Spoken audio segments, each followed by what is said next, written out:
Hi, Eric. So, You've obviously had a lot of injuries to deal with over recent weeks and months. What's the situation heading into Spurs? Anyone back? Anyone unavailable that we're not expecting to be?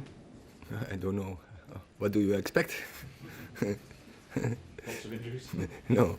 Yeah, we have had a lot of injuries. And to this week in the training, so last couple of days, where Licia Martinez training, Casemiro training, Luke Shaw training. So yeah, there are players returning, and yeah, they are coming in for selection for Sunday. Oh right, so that's a boost then. And anyone else? Anthony, Ericsson, And Anthony, Ahmad? So Ericsson was ill in the week. He will return. Anthony will return. I thought you mentioned longer terms and unexpected, but they will return as well. So Ahmad will return.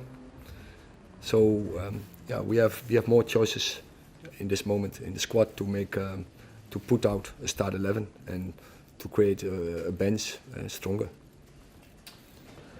One player who obviously is not going to be available is Jadon Sancho.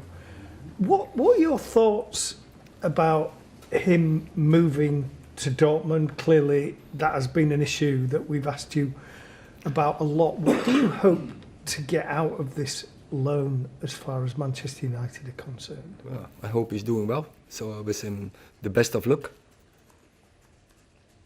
Is that? And that's it. I hope he's doing well and it will be a success.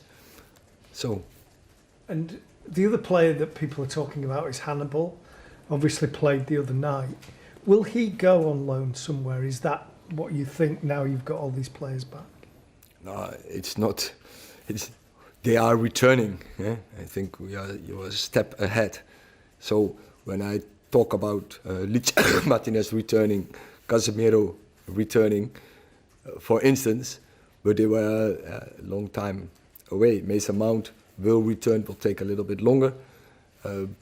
But there are some more. Tyrone Malacia will return as well. Victor Lindelof is also on his way back, but then still takes some weeks. But also takes time to get back into match fitness.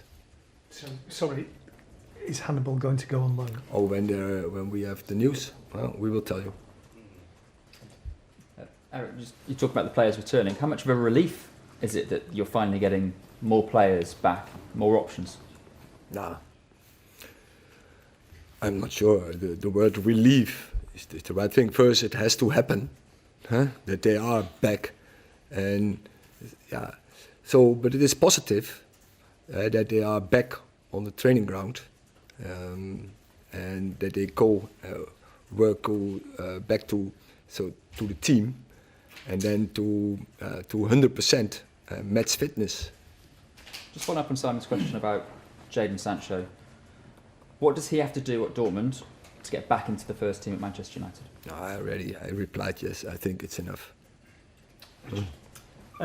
Eric, Tottenham obviously provided stiff opposition when you played them earlier in the season. What do you make of them, and what do you see in the job that Ange Postecoglou's done to change the way they play? Oh, it's definitely different. So I think it's a really big compliment the way they played. So he changed the environment there. They're really proactive. It's very enjoyable to watch them with a lot of dynamics. Very proactive. And they combine it with good results. But also, when we play them over there, and I think that is what we can take. We can take belief out of that. That in the first, I would say, especially 35 minutes, we dominate them, and we should have go in the lead, but we didn't. And so we have to make our own luck, and we have to take control of the game, and then we have to finish the chances. And in terms of what you now want to achieve in the second half of the season, you talk about players coming back, returning to fitness, giving strength to the squad. You've got a mini break coming up as well after this game. How much does it affect what you want to achieve, the results of this game? Sunday is most important, and I don't look further as that.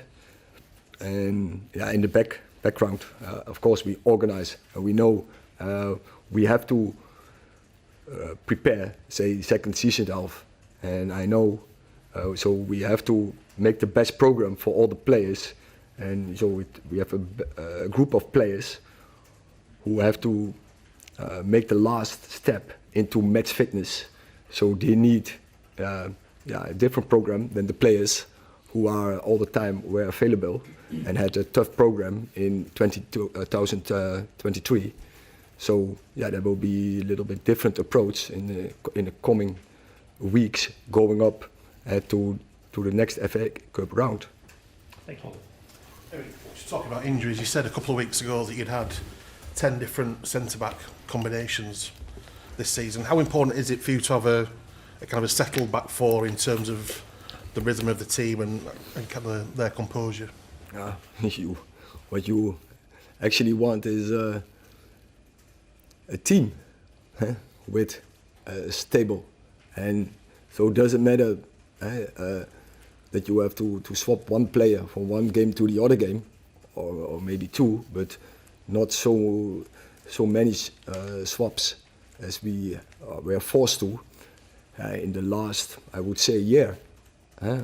And I said previously, even over my total course here, we didn't had the opportunity to play so often in a fit squad, and that you can pick the team.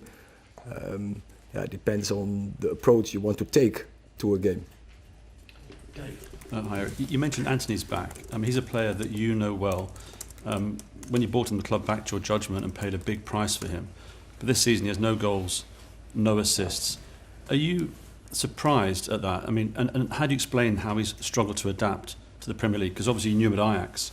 Can you explain why that is? And can you understand if fans are losing patience with him because he's not delivered on the fee yet?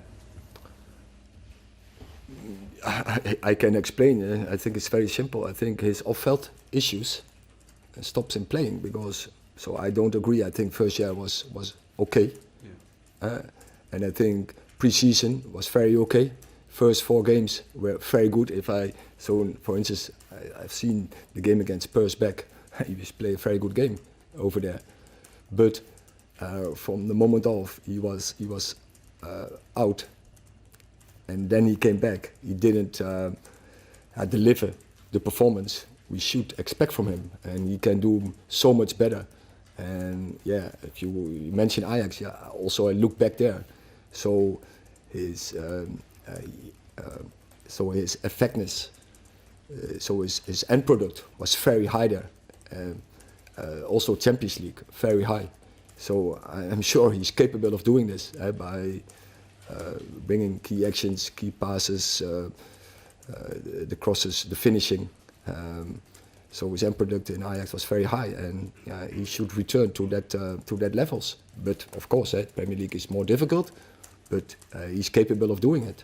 But you still think he's been troubled by the off-field issues? You mentioned that. Do you still think that's mentally? It has to have an effect. Yeah. It has to have impact on him, definitely. And so he has to deal with that. So he cost them. So he has to sort them out. We will give him all the support, but he has to do better.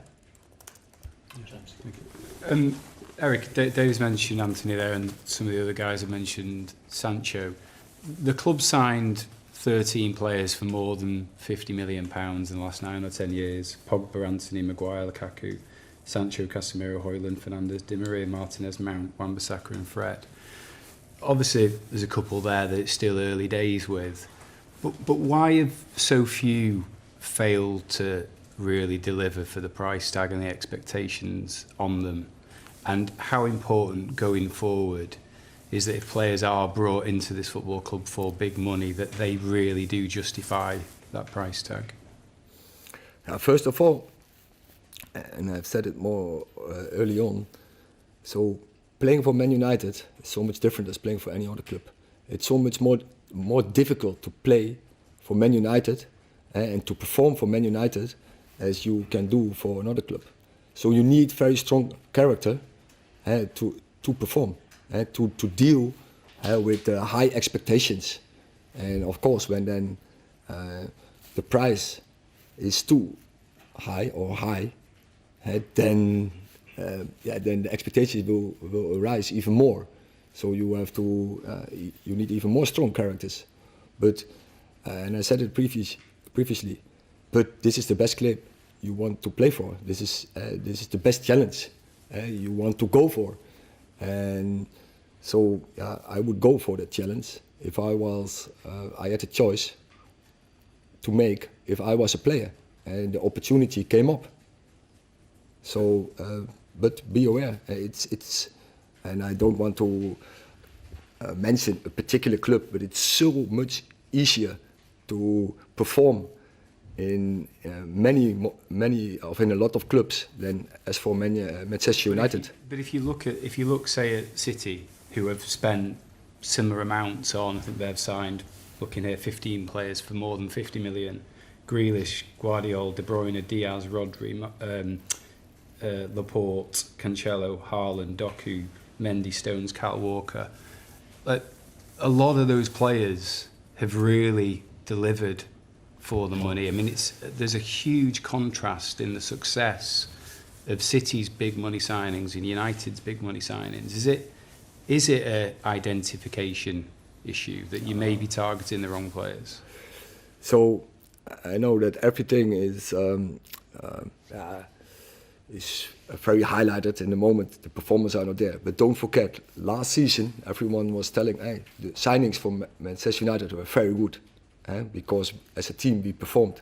Everyone was telling how great Licha Martinez was doing. How everyone was telling me, Christian Eriksen is a top signing. Malacia, very smart. Then we had Anthony, was doing okay. So I want to say, Casemiro, brilliant. Everyone was telling last season, and so it's really what we judge them in the moment, and I think all the signings are top players, and what we have to find now is a way that we perform as a team. So then as a club, and then you will judge them very differently. And we have to understand and to acknowledge, we have to do it together. So we have to be on the same page. We are in the same boat. We have to perform together. And then all those players, they are very good signings. Thank you. Last questions. Anthony Martial was injured for almost the entirety of the summer, and he couldn't change clubs. He's been unwell for all of the transfer windows so far, which would prohibit a possible transfer. Is he okay? Do you expect him back anytime soon? Or some fans speculating he's trying to dodge a transfer? So, he's not fit, so he's not okay. So we want all the players be fit, prepared for the game. So in this moment he is not, and we have to make him fit. It's his job as well to get ready for the next game.